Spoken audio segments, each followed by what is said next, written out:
following is a production of DallasCowboys.com and the Dallas Cowboys Football Club. How about them Cowboys? Yeah! Go Cowboys! Let's go, baby! Are you ready for a break? Yes. Are you ready for a break? Absolutely. Ready for a break? Yeah, and so much for that. It's time for The Break on DallasCowboys.com. We were on the break! With Ambar Garcia, Bryan Broaddus, Nick Harris, and Derek Eagleton.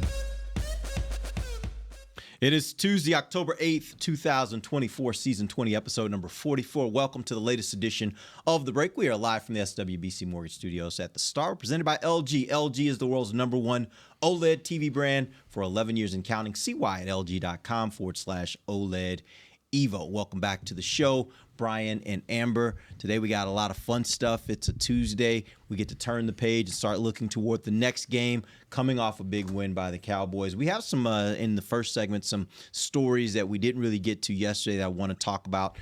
In the second segment, we'll dive into the mind of Bryan Broaddus and see what kinds of thoughts he has swirling around up there. That look makes me think it's going to be something fun, so we'll see how that goes. And then hopefully, if Amber doesn't have any objections in the third segment, we will take some phone calls. Here we go. And some email from you fans and hear from you. I hear will what you have hold to him say. accountable. Please do. Please hold me Yes. accountable. I've already asked for some questions. I got a few on Twitter. Actually, a couple pretty good ones. And maybe we'll go to the phone lines, maybe get a couple calls as well. We'll see how all that goes. Let's start first with some of the storylines we didn't get a chance to really dive deep into yesterday. I want to start with the offensive line. Obviously, we had the Cowboys experience an injury there during the game. They lost Tyler Guyton. They had Tyler Smith, which was a little bit of a surprise. As he got hurt, I was talking to Nick, who was sitting beside me, and we were trying to figure out, who's coming in for him. Is Awesome in? And I'm like, no, Bass is coming in. And I'm like, oh, wow, they're sliding. And this is something that we've talked about on the show. We've all agreed, I think, that Tyler Smith is your best backup tackle, backup left tackle, if not the best tackle you have. And then the slide happens when they move him out. Yeah, I think both are fair, right? My question for you guys is, with Tyler Smith in there at tackle, is this your best five? And if it is, even if Guyton is healthy, should the Cowboys consider, even if it sets Guyton back just a little bit in his development, rolling with Tyler Smith going forward at left tackle to ensure they have their best five on the field? Well, I do think those are your best five. And I think Bass, he's a very talented player. And for the longest time, since he got here, he's been always a guy that other people talk about him, like teammates, other coaches that bring him up in conversations as far as like someone who puts in the work, it's dedicated, has the talent. So I do like those five. Now, where it gets complicated is this whole Guyton situation where are they willing? Do you see them actually willing to stop his progression? Because the only way you get better is being out there and playing. So do you want to just keep him out there, or do you want to actually have your best five? I would, I'm not scared to make drastic decisions like that. But I can't imagine a scenario where, with him being healthy, once he gets back healthy, are they actually willing to keep that lineup there and have him back in there? Bryan, I don't know what your opinion on this is, because as we've seen it before, and we talked about Terrence Steele back when he started first. Sure. They stuck with him, didn't decide to make any moves or anything like that. So we've seen Mike McCarthy make those decisions, but we also see him make the decisions where he's willing to also switch out guys. But personally, I like TJ Bass, and I like Tyler Smith playing where he was at. Do you like that because you saw it work in a game? Yes. But also individually, I think individually, talent-wise, I do still think those are your best five players. Yeah, I think that because we physically saw it in a game. Now, you caught a break with Herbig getting injured in that game. I would have loved to have seen Tyler. But you were at least protected in this game. They made the determination that we can handle things inside. It's the edges we can't handle things. And now you have to ask yourself this question about, is it your best five right now as we speak? Yes, it is. Okay, now you have to worry about, though, does the kid that you drafted for, that's playing now and is going to play in the future, is this going to hurt his growth going forward? He has not played against a defensive end that he's been better than. He just hasn't. These first 5 weeks have been everyone that you can imagine that could be a pass rusher in this league that's been good. He's had to deal with that at one way or another. And so the question you have to ask yourself is that are you going to see more teams that have these types of edge rushers, or are you going to have to see more teams that have those inside presence that you need to worry about? I think the answer is going to be you're going to see more edge rushers. And to me, it would make sense to keep Tyler Smith at left tackle. The thing that Guyton needs is a lot of technique work. And can you give him technique work while he's playing the game? Mm-hmm. That's the biggest problem you have. I mean, he's learning on the job. There's going to be in week 5, it's not pretty, but maybe in week 12, it's prettier when he sees some of these guys for the second time around, that he'll be able to kind of, he gets the hang of the feet, the hands, the body position, all those things. Because right now it's been a trouble for him. So I'm weighing this because as a personnel guy, the former personnel guy, I want to see him play. But I realize, though, I'm in the business right now of trying to win games. I'm trying to win, and maybe Dallas has this great history of plug and play guys, and it might have just to this point come to a little bit of an end because we've seen them plug and play, and it immediately work. With Guyton, it looks like the shift from right tackle to left tackle has been a lot for him. And I think that's kind of where I'm at with that. I want to see him continue to play, but I also know that I'm about to play games with more of these edge rushers. But I want to win. Yeah. I want to win, and I want to win by always having my best 5 guys or 11 guys out there that I can. Yeah, in all fairness, if I remember correctly, when we were during draft season, I think the understanding was this guy was a player that was going to require some development. Yeah, he was a younger guy. He hadn't had a lot of time playing as a starter at Oklahoma. Right. So he was going to take some development. So in all fairness, we may be seeing what we all thought we would see. And the difference in position that right. he was, Yeah, but then my question becomes, and this is a little bit unfair. I'm going to ask it anyway because I think I've seen a lot of people talking about it.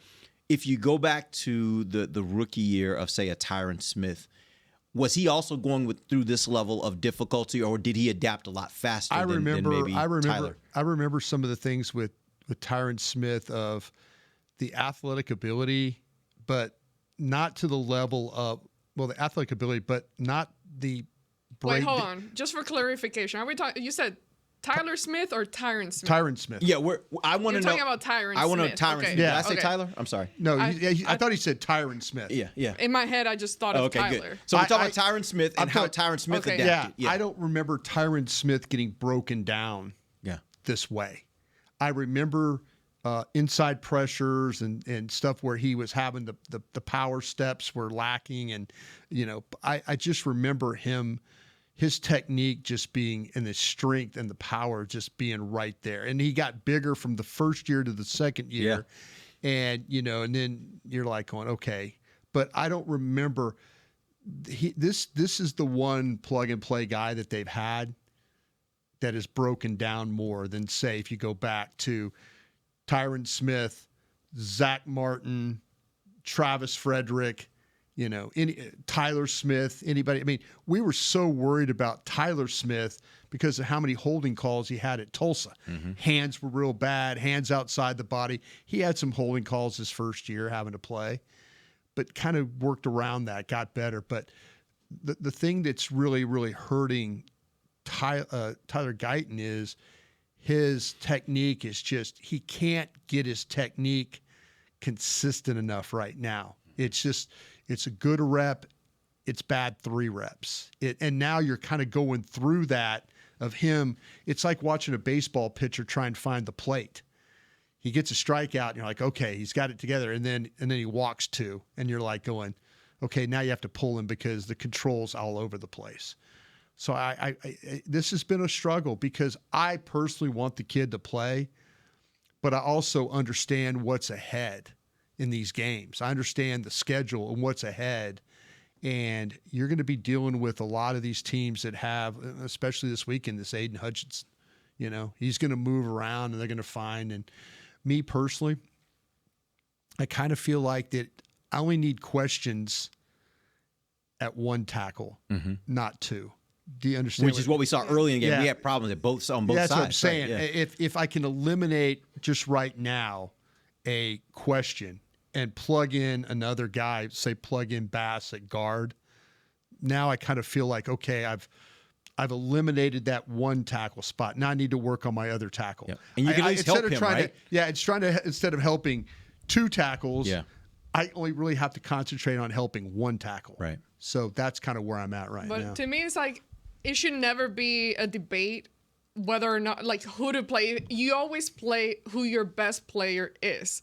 Who is your best? That's how I see it. Oh, And I I know. don't see this as something negative for, like, even next year. No, I understand. In the second year, I see Tyler Guyton right now, to me, visually and what I see, he still needs to put on that muscle strength and just kind of. All right. Let me ask you this question then to both of you. And maybe I should save it for my questions, but I'll give you a question here. If Chuma Edoga was healthy right now, would you still move Tyler Smith? I would. I still don't think. The reason why I would is because I don't know if I necessarily think Chuma Edoga is better than Guyton. Okay. Like, the difference between, the only reason this conversation makes sense to me is because I think there is an appreciable delta Difference. between Yeah. Tyler Smith Yeah. and Tyler Guyton. I don't think there's that level of difference. Now, maybe Edoga's better right now. I don't know if it's much better to where I'm like, I will sacrifice the development that happens from allowing him to play and going through those growing pains with him right now. See, this is too more about a little bit about, well, let's go, and about Awesome Richards Right. too. Yeah. It's a little Fair. bit more about them because now you're thinking, you immediately, with Awesome Richards being active, you immediately went to a guy who, and I know we were all together at training camp for the whole time. I don't ever remember Tyler Smith playing left tackle unless I missed something, unless I missed a snap. I thought I watched most of the snaps. Yeah.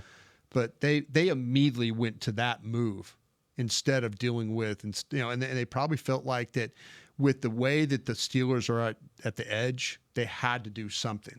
They couldn't just go with Awesome Richards there. Yeah. But I wonder, Ambar, if Edoga was healthy, do you still feel like that you still want to go with Tyler Smith? I would. I mean, like I said earlier, forget about the positions. I think those are your best 5 yeah. players overall. And then how do you find a way to have the best 5s? And Right. with a guy like Tyler Smith, he's shown you that he can play both positions. Right. Like, you've seen him be good at it. And that's why I thought when you asked about how it started, I thought that's why Tyler Smith came to mind immediately, because still him playing in the line immediately, he was a guy that he drew some penalties and things like that, but he was very, very solid his first year. So this is a situation where I don't care whoever else of the backups is healthy at the moment. I would find a way to always have my best 5, regardless. I'll throw one other thing out there too.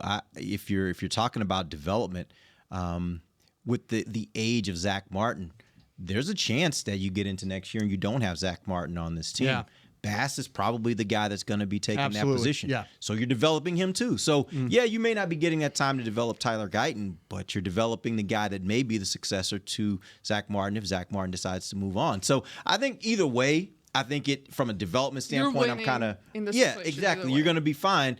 I just think right now where they are as a team, with all the injuries they've got, all the things they're trying to kind of manage right now, if you've got a situation where your best 5 are not the 5 that are out there, I think you might be better served throwing your best 5 out there on the offensive line. The thing, and you make a great point. Both of you make great points. The thing you need to think about now is your defense is handicapped with all the injuries. Right. You need your offense to get on the horse and go. That's exactly right. And if having your best 5 mean that you can run the football, have 15-play drives. I mean, they had two 15-play drives in that game the other night, that ended up as touchdowns. That's your best friend for a defense that doesn't have all its pieces together. And if playing Tyler Smith at left tackle and Bass at guard means that you can move the football, run the football, block for your quarterback, score more points, you owe it to the 53 guys and the coaches on that staff to put the best 5 guys out there. You're absolutely right about that. All right, we're going to take our first break. When we come back, we will jump into the mind of Bryan Broaddus. He's got some questions for us. We'll roll through that in the second segment. We'll be back. DallasCowboys.com radio.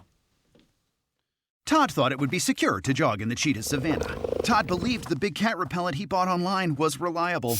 And now, Todd is trying to be faster than this cheetah that can run 80 miles per hour. But the good news is, Todd has AT&T 5G that is fast, reliable, and secure. And he learned the best thing to do is stop running and toss her the backpack with the beef stew. AT&T 5G. Fast, reliable, secure. 5G requires compatible plan and device. 5G may not be available in your area. See att.com/5G for you for details. It's the official men's skincare brand of the Dallas Cowboys, Jack Black. And right now, Cowboys fans can get 15% off their $75 order. Plus, because every deal needs a playmaker, your order will include a free 5-piece skincare set and free shipping. The Jack Black Playmaker is 4 of Jack's favorites and a full-sized intense therapy lip balm. Make a play for the playmaker at getjackblack.com/Cowboys with the code Cowboys VIP. That's getjackblack.com/Cowboys with the code Cowboys VIP. Don't put off getting your oil change, Dallas. Take 5 Oil Change. A proud partner of the Cowboys is faster than you think. There's no appointment needed and no waiting room. Yep, you heard that correctly. Take 5 is so fast, you don't even have to get out of your car. You can take advantage of Take 5's fast, friendly, and simple service at any of their locations across the Dallas area. And remember, at Take 5, you stay in your car because they're faster than you think. Take 5, the official oil change of the Dallas Cowboys.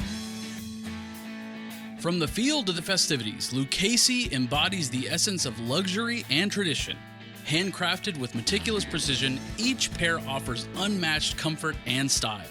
Stand tall while you're tailgating or cheering in the stands with the Dallas Cowboys collection by Lucchese. Shop the collection today at the Lucchese store at the Star in Frisco or online at lucchese.com. Lucchese, the official boot of the Dallas Cowboys and Dallas Cowboys cheerleaders. Hey y'all, Matt Pittman of Meat Church here. With football season kicking off, I'm already gearing up to bring the smoker back to AT&T Stadium for some epic tailgates. But with that Texas heat, it's crucial to keep my beer hand cramping cold. That's where Yeti's insulated Colster can cooler comes in clutch. This year, you can even get them with the iconic star engraved on the side. Licensed Yeti Cowboys gear is now available at Stadium Pro Shops, concessions, and on Yeti.com. Check it out today. Yeti, official cooler and drinkware of the Dallas Cowboys. Back to the break.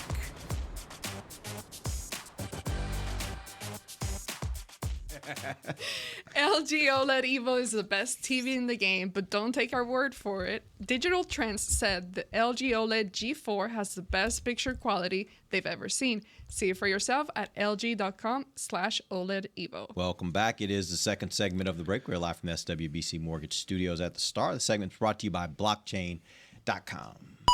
All right, Brian, what you got? Thank you very much, Derek. Appreciate that. I always appreciate Tuesday and being able to ask you guys questions that I get to test these out before I get to use them. We'll see how much we appreciate it. You're going to hear them back. You might hear these questions back on 105.3 The Fan today if they work out pretty well. Derek Eagleton. All right. Is Overshown currently your best defensive player? I think Trayvon's still my best defensive player, but yes, he's up there. He'd probably be top 3. Trayvon, yeah, I'd probably put him second or third. So you have Trayvon as your number 1 best defensive player currently? Yes, he's my best defensive player, correct. Would you include that? What if you included Tank and Parsons into that list? Then he's farther down the line because I would say Micah's my best player. Trayvon's my second best player. Well, Trayvon or Tank are my second best player. The other one's third. Probably give him a tie. And then I would put him maybe 4th. Okay. So and here's also the thing I'll mention with Overshown. No Texas love, by the way, on that one. Well, right. Of course it is. But I think the thing I'm thinking about when you say best player, he's an impactful player. I still I see did some say moments. currently. I did say currently. He makes sometimes he has some moments where you're like, ooh. Yeah. But I think that's also the matter of him being a young player. And that happened at Texas at times. You'd be like, he'd have some plays that were a little bit like, I don't know what he was thinking on that one. But by and large, he's just when he makes a tackle, the run is over. Like Run's over. Nobody. He's a finisher. Yeah, nobody hits him and then keeps going. He makes the tackle when he gets there. He's sure in that way. He's all over the field. He runs around and he plays with reckless abandon. I love that in a linebacker. So yes, I'd put him up there. AG. Okay. Well, Diggs is definitely up there, and he's still a very, very good player on your defense. But yes, absolutely. He's better than Trayvon? You know what? Don't let him talk you out of it, AG. No, I'm gonna Be say tough, it be because, tough. and I'm gonna go. You're talking about right now, currently. Yeah, right now. I said the word currently. Who are my eyes drawn to the most? What kind of plays? What kind of player am I noticing the most on the field? So let me ask you this. No, hold on. Let me finish. All right. When you talk about tackling, and I've seen Trevon, and I love Trevon. Okay, but I've seen some missed tackles. I've seen, and not that Overshown hasn't had those either, but the way Overshown tackles, the way he's giving it his all and making those stops. You talk about being impactful. Yeah. Absolutely. And his speed, I think he's a little faster than Trevon on and different positions of the field. So your length and what you're having to run is a little different there. But the one that I've noticed more involved in things that are currently, and that maybe because he's not getting the ball thrown that way. I know where you're going, Derek. I know. There we go. I get it. His presence makes a difference. But at the moment, who am I seeing more of? Overshown. That is exactly my point. Point to AG. No, but that's my point. To AG. Wait, hold on. I'm scoring. Hold on.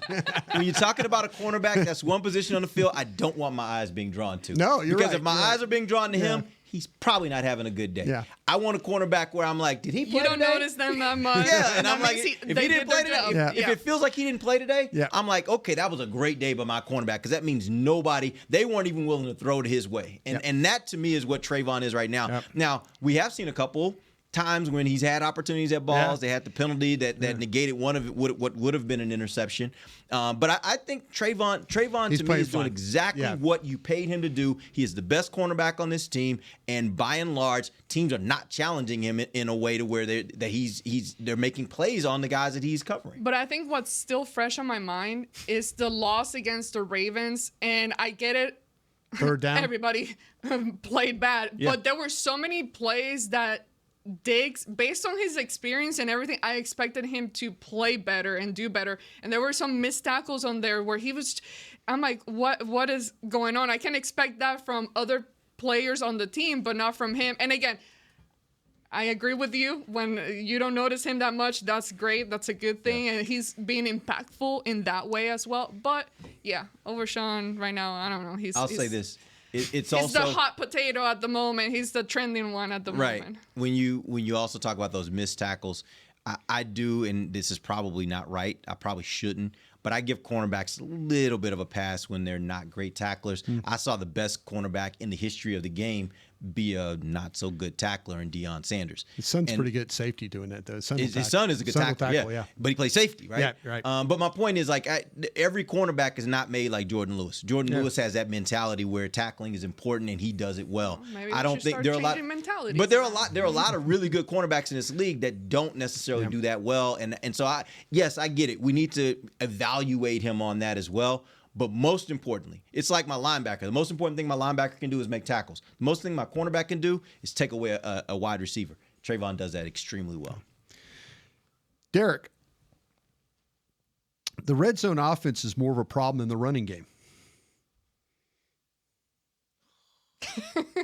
See, this is recency bias is what this is, because the running game, this is Tuesday questions. I know, Derek. but my point is, like, we all saw this running game last week, and now we're like, The running It game's still not can as be a bad. problem. It's not as bad as we thought it was. But is the red zone offense It's okay. Is the red zone offense more of a problem? Yes, because all season we've seen this problem where and Amber's been talking about it every single week. Why are we settling for field goals? Why are we settling for field goals? That's been your argument every week. So I get it, and I agree with you, by the way. So I think, yes, I think, but I will say this. One of the reasons why I've always thought this season that the red zone has been a problem is because I thought they didn't have a running game. They don't have a running game. Now, part of that is they have not utilized their running game the way I think it can be most effective.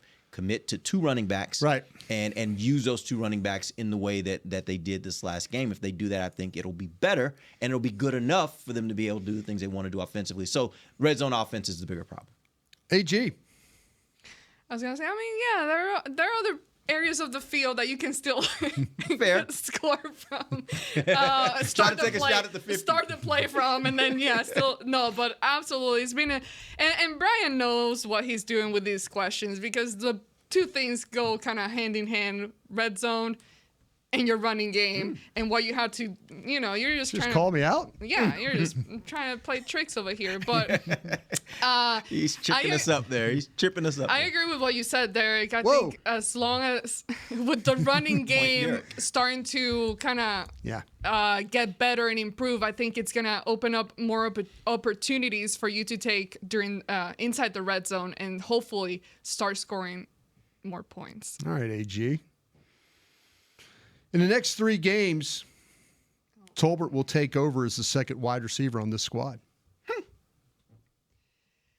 Well, Brandon Cooks is out for... I said 3 games. 4. Yep.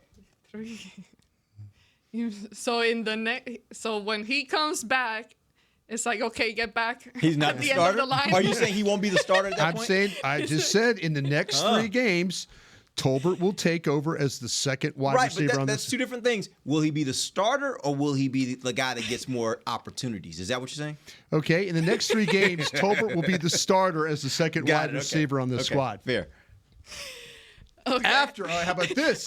Because Yeah, how about after the next 3 games, Tolbert will still be the starter on this offense. All right. On the squad. Okay.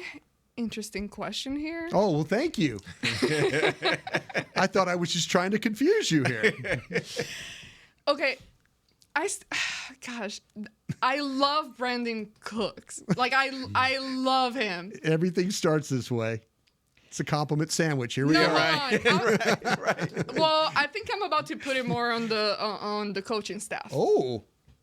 And the way they've utilized him, I don't think that. And I know earlier in the season there were, I forgot what game it was, where they just kept trying to give him the ball and it just was not working out for them. But I don't think they were doing it the right way. I think a guy like Brandon Cooks, he's a lot more explosive than Tolbert. Tolbert has been really, really good in what he's done, and I appreciate his work. And he's been, but the point is, he catches the ball, right? Which is good. I'm good with that. Just keep catching. But he's not a guy that's gonna keep the play going. Like he's not gonna run after catch. Run, and do all that. I think Brandon Cooks has that explosive part of his game that it could be more athletic in that way.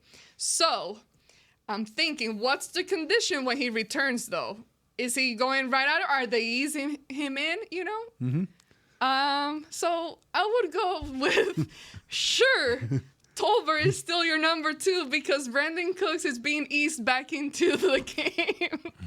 But honestly, I don't care as long as all 3 of them are on the field somehow. Derek, how about that? I don't think he will be the starter because I don't think this team does that. Like, I don't think they will take a guy like a Brandon Cooks, who has been a really good locker room guy for them. Veteran, good presence. I don't think that from injury they will be like, you can't start. Now, what I do think will happen is I think as Dak becomes more and more comfortable with the idea that Jalen Tolbert can get the job done, what we will see is over the second half of the year, I think Jalen Tolbert will be, in effect, your second wide receiver because the amount of opportunities he will get will be more than Cooks. And part of that is, I heard somebody say this, and I think there's a belief that this may be true, that essentially Brandon Cooks can be what the Cowboys use him for can be kind of replaced by a Turpin. Like they use him. They don't use him as a receiver that's running all around the field, using the entire route tree and really taking advantage of everything he can do. They use him more as a speed guy. And I think the difference is Tolbert's more than that, or at least the way they're using him is more than that. They're using him on a lot of different kinds of routes.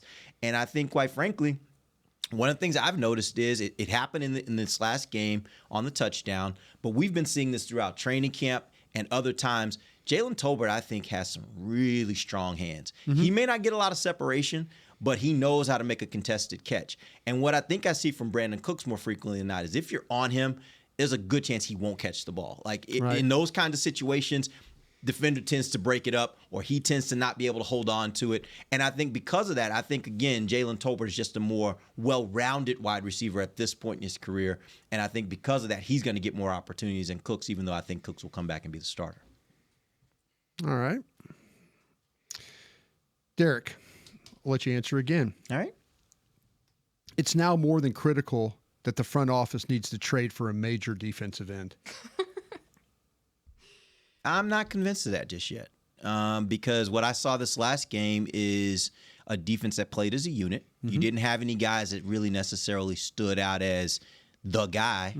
But as a unit, they played probably their best game, I would say, arguably. As a defense, definitely against the run, I think they played an outstanding game. So I'm kind of convinced I shouldn't say I'm convinced. Right now, I'm thinking you don't necessarily have to make a move yet. Let's see how this works over this next game. You're about to get challenged in this next game. So you're not going to bring anybody in to make a difference this game. We're about to find out in this game. And I shouldn't say the likelihood. There is a chance that after this game and the bye, you get Micah back. So at that point, you got one of your defensive ends back. You kind of rotate in with some of those other guys. Let's see what Nealon looks like. What's 4 to 6 weeks? Tank 4 to 6, 4 to 8 weeks, whatever that might be. Yeah.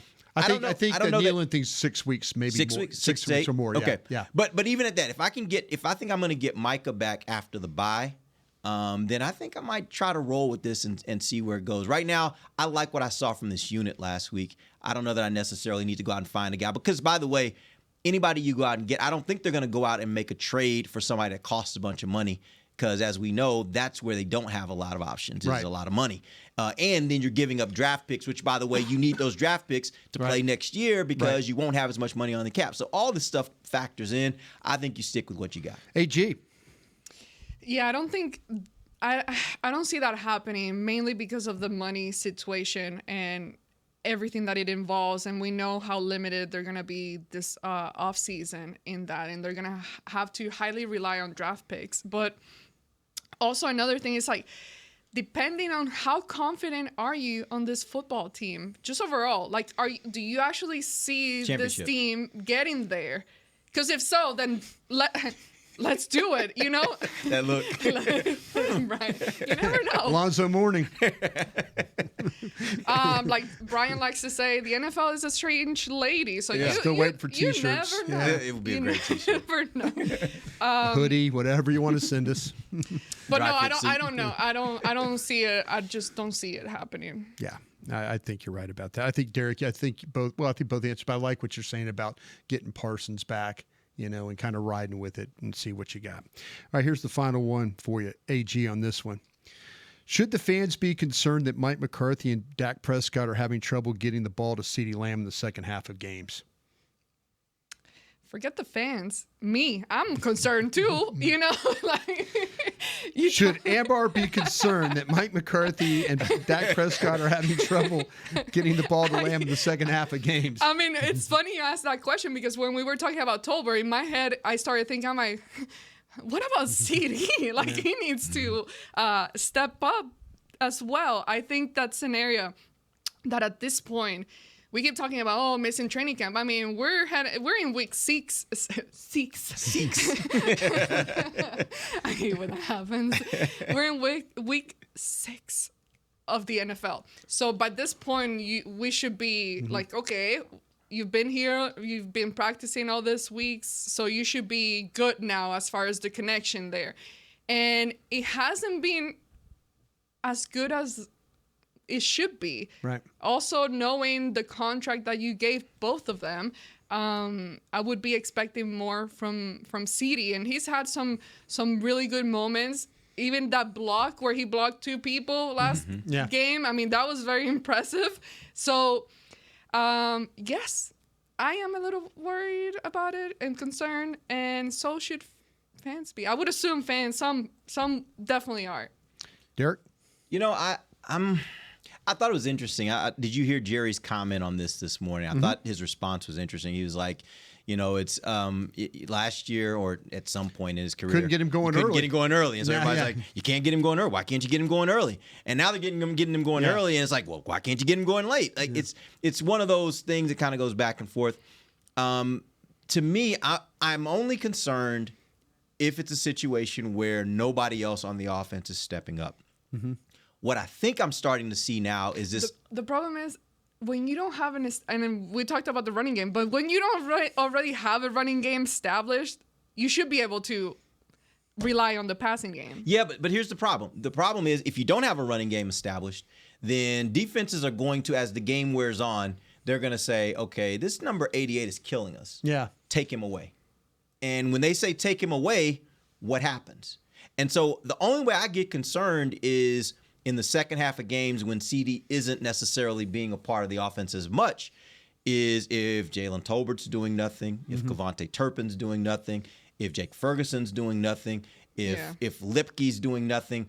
What I saw in this last game was all those guys kind of stepped up in that second half, and so they were still able to get some good momentum going at times, and the running game got going, because that's the thing. Like, any offense you can stop one player. Any defense can stop one player. If they choose to stop a player, they can stop a player. The question is, who else can do something? And the more that Dallas shows that their other players, their other offensive skill players can make plays, the more defenses will have to say, okay, it doesn't really do us much good to expend so much of our resources on this one player because these other guys are going to beat us, so let's just play him straight. And that's how you keep him going through the whole game. I don't think it's a matter of Dallas forcing it. If teams are going to take him away, let them take him away. Let everybody else beat him. And that's why I think they the minute the others don't start getting it done, then you should have then you worry. Yeah, then you should have the concern. Yeah. Good stuff, Brian. And I guess that's something that we saw last year too, where nobody else on offense was really doing a whole lot, but CeeDee was the one kind of making pretty much all the plays there. So right now maybe it's just flipped that way, where everybody else is kind of doing a little something. And look, I love what I saw this last game because you saw plays being made, like consequential plays being made by guys that were not the top line guys. Yeah. If you're going to be good, you're going to need that. You're going to need those kinds of players to make plays in games that force defenses to play you honest. It's why San Francisco, when they're fully healthy, is such a problem offensively. Yeah, because they got 5 guys that at any moment can make a play. Jennings in there too. Sometimes. He goes crazy 2 weeks ago, right? Yeah. So they just got all these guys that can keep throwing at you, and I think those are the offenses that are really scary. All right. Good stuff, Brian. We will take our final break. We'll come back. We'll try to get a couple questions here before we end the show. We'll be back. DallasCowboys.com radio. If you can't be at the stadium, there's no better way to watch your Cowboys than on an LG OLED Evo TV. That's because everything you see is more lifelike. Every play, every hit. I mean, you might as well be on the sidelines. That's how clear it is. It's all thanks to LG's legendary technology. Perfect black, over 8.3 million self-lit pixels. No one comes close. LG OLED Evo is the best TV in the game for a reason. See for yourself at lg.com/OLED Evo. They say champions are remembered, but legends are never forgotten. United Ag and Turf offers a winning lineup of John Deere equipment built to tackle any challenge on and off the field. Legendary John Deere tractors, combines, residential mowers, commercial mowers, compact construction equipment, Gator utility vehicles, and a full line of golf and sports turf equipment. United Ag and Turf, the official Ag and Turf equipment supplier of the Dallas Cowboys. Visit UnitedAgAndTurf.com to find a location near you. If you shout, "How about them Cowboys?" you have that undeniable passion that's the heart of Cowboys Nation. And if you like to drink Dr. Pepper, you love the unique blend of its 23 flavors. Together, your one-of-a-kind fandom paired with the one-of-a-kind taste of a delicious ice-cold Dr. Pepper is the game day lineup that can't be beat. Better yet, gather your Cowboys and Dr. Pepper fan friends to watch the next game and crack open a delicious ice-cold Dr. Pepper for everyone. The wins will be even tastier. It's a pepper thing. And we're going to overtime. Erica, how much have I spent on concessions? For questions about their money, Dallas Cowboys fans can turn to Erica, the virtual financial assistant in the Bank of America mobile banking app. Learn more at bankofamerica.com/Erica by your side. Bank of America, official bank of the Dallas Cowboys. Erica responses may vary. Digital tools featured require downloading the mobile banking app and may only be available on select mobile devices. Erica is a mobile feature only available in the English language. Your chat may be recorded and monitored for quality assurance. Message and data rates and additional terms may apply. Bank of America, N.A., member FDIC. Todd thought it would be secure to jog in the cheetah savanna. Todd believed the big cat repellent he bought online was reliable. And now, Todd is trying to be faster than this cheetah that can run 80 miles per hour. But the good news is, Todd has AT&T 5G that is fast, reliable, and secure. And he learned the best thing to do is stop running and toss her the backpack with the beef stew. AT&T 5G. Fast, reliable, secure. 5G requires compatible plan and device. 5G may not be available in your area. See att.com/5G for you for details. Back to the break. AT&T, connecting changes everything. Welcome back. Final segment of the break, live from the SWBC Mortgage Studios at the Star. Let's get a question here from Alex Camacho. He says, through 5 weeks, what's one thing this team does really well and one thing that needs to improve to help make this football team more complete? Kick him. Brian, let's go with you first. Yeah, they kick field goals and their penalties are bad. They do. They kick really good field goals. It was funny though. The block, he's missed one, and the block. The block was strange, and Stieg, the center, got turned a little bit, so they had a leaper on your side of the line. Got kind of turned aside, with the penetration, and they didn't. And that ball come out kind of low though. It was left. It was funny. It was going left. They blocked it on the left side of it. It wasn't something that was a straight kick. It was more going to the left. And I've seen him kick the ball before where it's gone left and drifted back the other way, maybe play in the wind or something like the outdoor stadium and things. But yeah, I'm gonna blame the wet, the wetness from the field. Yeah, the first kick he made was cleats. Great from 50-something yards out. Yeah. But no, the one thing that they do really, really, really well, though, other than kicking the ball right now, it's a good question. It really is. Do you have an answer? I mean, do you have something? I know I had the kicker, but the penalties are a problem. Yeah, and I don't know if they're going to correct those. I think the officials. I think there's some officials in this league they're just going to call penalties regardless. I don't know if you're going to get away with occasional non-calls. Yeah, but they can fix some of the dumb penalties, right? Yeah, they could. There are some dumb penalties. But we've been talking about this for years now. What I mean by that is that's a personal thing. Like that is a player. I'm not going to get sucked into this pushing or punching at this guy like Brock Hoffman did in this last game. That's what I'm saying. Like those are the kind of penalties. Like I understand. I can understand to some degree like aggressiveness penalties. Yeah. The Wheat penalty. Come on, man. He was trying to. I don't think he was trying to go for it. I think that was a good hit. I think that was a good hit. Those kind of things are going to happen. He caught him right? in the chest. I mean, those kind of things are going to happen. They make the call because the head snaps. That's exactly right. Is why they make that call, and I think it's unfortunate that way. But yeah, it's. But I'm trying to think of something though that they do really, really well. Quarterback was clutch. I mean, had they had to be clutch? I mean, he brought him back in the Ravens game. They were too far back. Maybe resiliency. Yeah. Drafting players. Well, I'm just talking for this season. I think he's talking about this season. Yeah, for the season. The players they've drafted, all these younger players. I just think I think there's some resiliency to this group. They might get beat up, but I think they don't quit.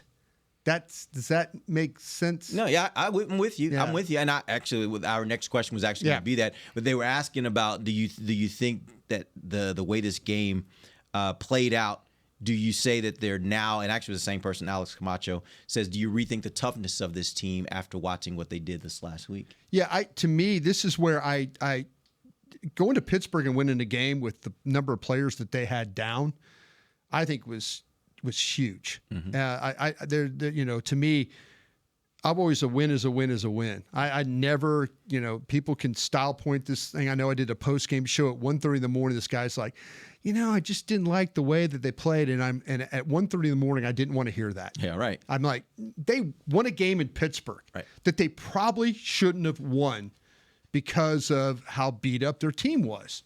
They showed a lot of toughness, a lot of pride, moxie. They played hard for each other. They won a game that they very well could have won. There are a lot of people, a lot of Cowboy fans. Trust me, I read your comments when you tweet at me and on my podcast and stuff.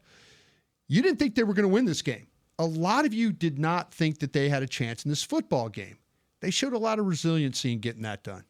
I think something important to note, and going along with what Bryan was talking about earlier, resiliency and all of that, whatever adjective you want to use for that, but we were coming from a week where a lot of the way they practice was being questioned. Players were being like kind of starting to point at each other a little bit as far as like the comments that media was getting and then putting out there, and questioning like, are you doing your job?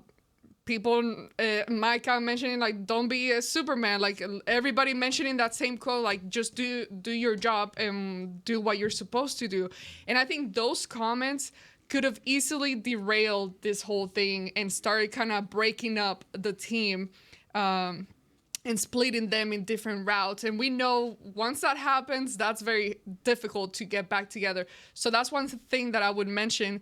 The way that they've been able to overcome those and tally back and become a team and play with the type of aggressiveness that they played.